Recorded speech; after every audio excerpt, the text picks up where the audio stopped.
ఓం సాయిరామ్. ప్రియమైన మీ అందరికీ నా నమస్కారం. ఈరోజు ఆషాఢ నవరాత్రుల 8వ రోజు.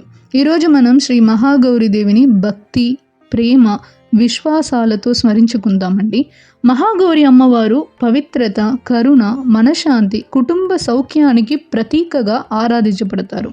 ఈరోజు అమ్మవారి ముందు ఒక దీపం వెలిగించి కొద్దిసేపు ప్రశాంతంగా కూర్చోండి. మీ హృదయంలోని బాధ, భయం, ఆందోళనలను అమ్మవారి పాదాల వద్ద ఉంచి ఇలా సంకల్పం చేయండి. మహాగౌరి అమ్మ, నా మనసును పవిత్రంగా మార్చండి. కోపం, అసూయ, భయం, నిరాశ వంటి భావాలను తొలగించి ప్రేమతో, కరుణతో జీవించే హృదయాన్ని ప్రసాదించండి. మా ఇంట్లో ఆరోగ్యం, ఆనందం, ఐక్యత, శాంతి ఎల్లప్పుడూ నిలిచి ఉండేలా ఆశీర్వదించండి. ఇలా మీ సంకల్పం ఉండాలి.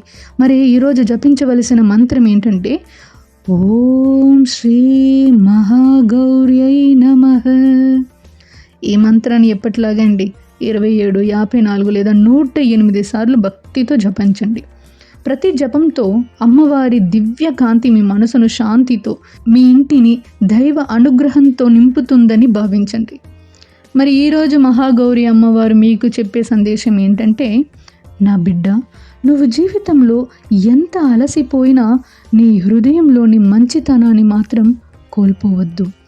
క్షమించే హృదయం, ప్రేమగా మాట్లాడే స్వభావం, కృతజ్ఞతతో నిండిన మనసు, ఇవే నాకు అత్యంత ప్రియమైన పూజలు. నీ హృదయం పవిత్రంగా ఉంటే నా కృప సహజంగానే నీ జీవితంలో ప్రవహిస్తుంది. ఈ రోజు నుంచి గతాన్ని వదిలి కొత్త ఆశతో ముందుకు సాగు. నీ జీవితంలో వెలుగు నింపడానికి నా ఆశీర్వాదం ఎల్లప్పుడూ నీతో ఉంటుంది. మళ్ళీ రేపు ఒక చక్కటి వీడియోలో ఆషాఢ నవరాత్రుల చివరి రోజుగా శ్రీ రాజరాజేశ్వరి అమ్మవారిని యొక్క మహిమ, వాళ్ళని ఎలా సంకల్పం చేసుకోవాలి, ప్రత్యేక మంత్రం ఏంటి అనే ఇవన్నీ రేపటికి చూస్తాం.